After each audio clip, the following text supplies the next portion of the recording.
자, 한숨 골라서 이제 뒤에 화면에 또 화려한 화면이 나왔습니다만 엔터테인먼트 업종 부활할 때는 또 강하게 오르겠죠. 그럼 애널리스트한테 요 분석을 한번 심도 깊게 들어볼까요? 이베스트 투자증권 리서치 센터 미디어 엔터를 커버하고 있는 안진아 애널리스트 나와 있습니다. 어서 오세요. 안녕하세요. 네. 아침에 원고 달라 그랬더니 임원회의 들어가셨다 가지고 안 이사님이신가요? 아니요. 그건 아닌가? 네, 그냥 소환됐습니다. 일개 직원으로. 아이, 네. 그건 아니고. 워낙 그 시장에서 이제 뜨거운 관심도 많이 받으시는 애널리스트시니까. 자, 원고가 아직 안 들어서 첫 번째 질문이 뭐예요? 네. 네. 제가 이걸 좀 받아가지고. 자, 역대 최대 분기 실적 갱신하고 있는 엔터주 여전히 매력적인가? 매력적입니까? 사실상 이번 2분기 기점으로 사상 최대 매출액 그리고 영업이익을 기록을 했고요. 4사 합산 매출액은 8,400억 정도로 YOY 전년 동기 대비 한 43% 정도 증가를 했고 영업이익 4개사를 합산한 매출액인가요? 네네네. 그리고 생각보다는 적은데? 네, 2분기만. 분기 합산 매출이고요. 네. 그리고 2분기 영업이익 기준으로 한 1,400억 정도 기록을 했습니다. 근데 전년 동기 대비 한 90% 정도 증가하면서 이제 매출액 그로스 대비 영업이익의 마진 외형 성장이 2배 정도 더 늘어나는 모습을 볼 수가 있고요. 2분기 기점으로 이제 하반기로 갈수록 더욱더 이제 어닝은 더 사이클이 확대될 것이다라고 저는 보고 있습니다. 그래서 그 이후로는 일단 본격적으로 콘서트가 개최가 되고요. 네. 월드 투어를 이제 본격적으로 아티스트들이 돌면서 이제 이에 수반하는 간접 매출도 동반 확대될 것으로 보고 있습니다. 그러니까 지금 국제 외신 뉴스를 보면은 각국마다 그 문을 활짝활짝 열잖아요. 네. 하물며 중국도 지금은 그렇고 마카오가 열리기 시작했고, 뭐 캐나다 같은 경우도 백신이나 뭐 검사 없이 PCR 검사 없이 이렇게 막 입국을 하는 걸로 오픈을 하는 것 같더라고요. 그러니까 공연도 그만큼 이제 자유로워지겠죠. 이제 공연장에서 마스크 안 써도 되잖아요. 그죠? 네, 그게 진정한 공연이지. 마스크 쓰고 이거 입 다물고 있는 그거는 굉장히 어렵거든요. 맞아요. 그죠? 자, 그런 것들이 여전히 매력적인 포인트로 올라오고 있는 건 인지하겠는데 글로벌로 나가고 있는 이 K-팝 일본 진출에 이어서 이제는 미국 시장도 진출을 한다. 본격적으로 어떤 의미를 가지게 될까요? 그러니까 우리 빌보드 200 싱글인가요, 저게? 블랙핑크? 정확한 차트를 제가 잘 모르겠는데. 네. 그래서 사실상 뭐 2010년은 K-팝이 일본으로 진출했던 해라고 보면 저는 2020년은 본격적으로 K-팝이 미국에 진출했던 원년이라고 보고 있고요. 그래서 뭐 음반 수출액이라든지 뭐 이런 것들의 규모가 일본에 준하게 이제 급격하게 이제 증가를 하고 있고 미국 같은 경우는 3개년 평균 거의 100% YOY로 음반 수출이 증가를 하고 있습니다. 그리고 하반기에 예정된 이제 오프라인 콘서트 모객수 같은 경우는 200만 명 정도로 제가 추산을 하고 있는데요. 2022년 하반기에 열릴 콘서트 지역이 60% 이상이 거의 하반기에 집중이 되어 있고 이제 대부분은 이제 미국에서 열린다. 그래서 미국 같은 경우는 한 34% 그리고 일본이 미국 같은 경우는 39%, 일본이 한 32% 정도로 이제 K-팝의 이제 글로벌 아티스트가 진출이 이제 많이 활발하게 이제 보일 것으로 예상이 되고 있는 상황입니다. 그러니까 저 그래프를 보면은 중국 시장과 일본 시장은 다시 조금 느는 것 같고 중국 시장은 줄었다가 좀 느는 건가요, 저게? 중국은 제가 이제 중국 본토뿐만이 아니라 이제 중화권 지역을 모두 다 합산했다라고 봐주시면 되고 이제 홍콩, 마카오 뭐 이런 지역을 모두 다 합산한 수치고요. 미국 같은 경우가 이제 20년도, 19, 20, 21년도 갈수록 이제 가운데 이제 차지하는 비중이 늘어나고, 일본이 상대적으로 일본의 비중을 이제 미국이 점차 늘려가는 식으로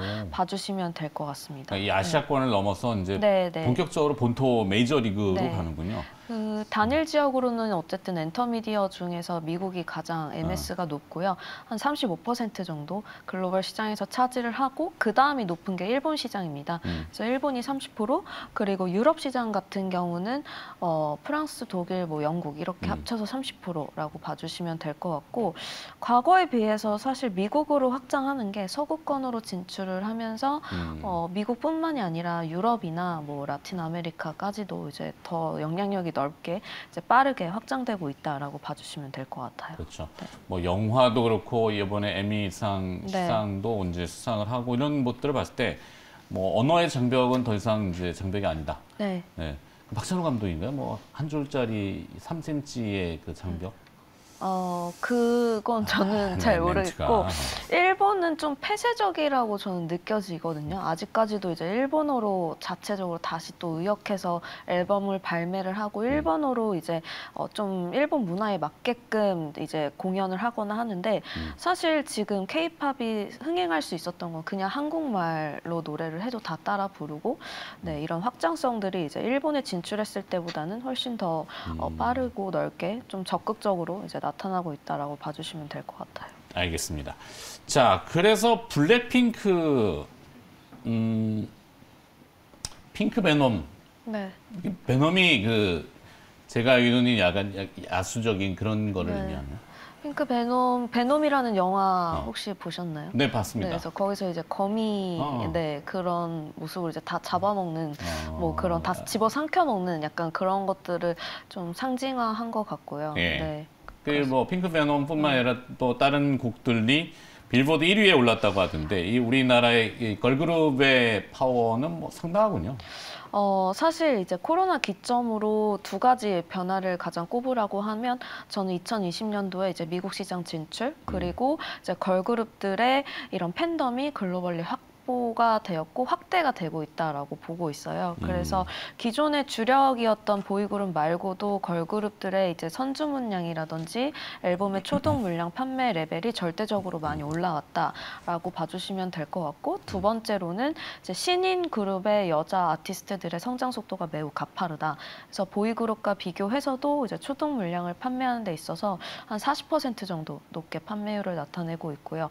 여성과 남성 가리지 않고 팬덤이 확대되는 게 좀 인상적이다라고 봐주시면 될 것 같습니다. 네. 그러면 우리 이제 보이그룹하고 걸그룹 네. 뭐 대결은 그것도 아닌데 이게 이런 비중이 지금 이제 보이그룹보다는 걸그룹들 쪽이 좀 더 커지는 형태인가요? 커진다기보다 이제 사실상 2020년 전에는 보이그룹들의 데뷔가 굉장히 많았고요. 네. 그리고 2020년 이후에는 걸그룹들의 데뷔가 이제 줄을 이루는 모습을 볼 수가 있습니다.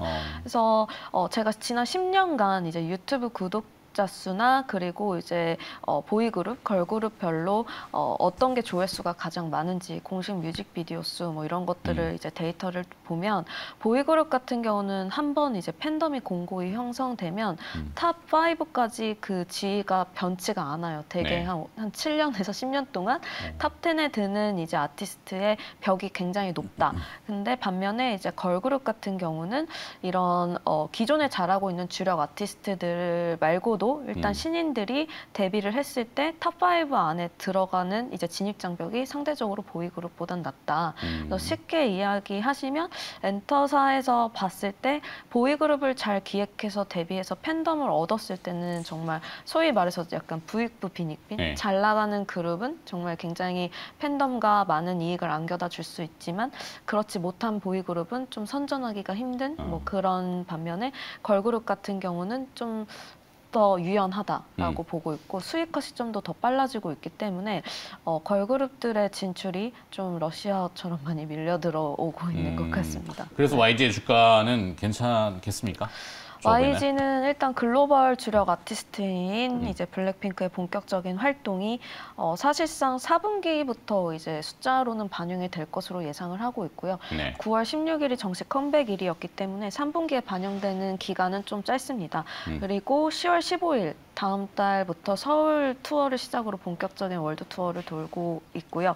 돌 예정이고 그래서 보시면 마지막 그 콘서트 투어 대비 지금 굉장히 뭐 40회까지도 올라온 상황이고요. 횟수가. 그리고 150만 명을 발표를 했지만 일본 돔투어가 포함되지 않은 횟수입니다. 그래서 봤을 때 단일 아티스트로 콘서트 매출만 2천억 원 이상이 기대되는 아티스트는 BTS 이외에는 없기 때문에 본격적인 활동에 따른 이제 매출 증대나 뭐 이익 모멘텀이 기대가 되는 상황이다라고 봐주시면 될 것 같습니다. 좋습니다. 자, 이제 SM으로 넘어가서 SM은 최근에 이슈가 그 이수만 의장의 개인 회사라고 얘기들이 많이 되는 라이프 기획과의 결별설.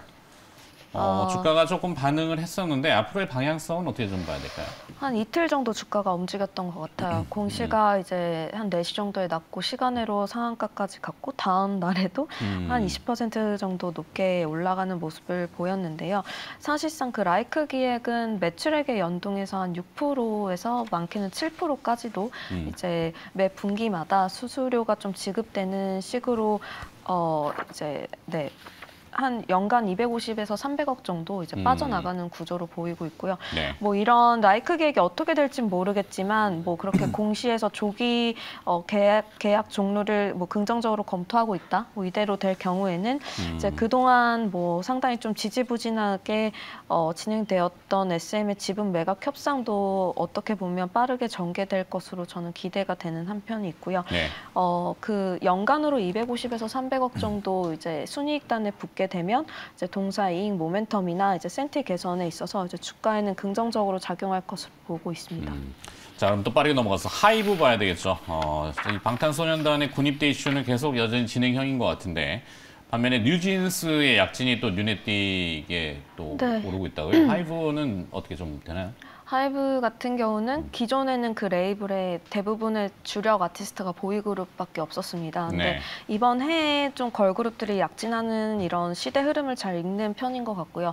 2분기에는 르세라핌 그리고 3분기에는 뉴진스를 이제 데뷔를 시키면서 두 팀 모두 다 이제 최단 신임임에도 불구하고 역대 걸그룹 중에 가장 높은 초동 판매량을 기록을 하는 모습을 보이고 있습니다.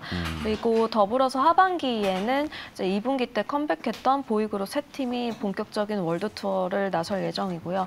4분기에 또 보이그룹 신인이 데뷔할 예정입니다. 그래서 매 분기마다 신인 뭐 걸그룹, 보이그룹 골고루 데뷔를 하고 있고요. 하반기에도 이제 주력으로 월드 투어를 도는 엔터사는 이제 YG랑 하이브이기 때문에 저는 이제 3분기부터 3, 4분기 갈수록 아티스트의 직접형 매출이 이제 늘어날 것으로 기대를 하고 있습니다. 네.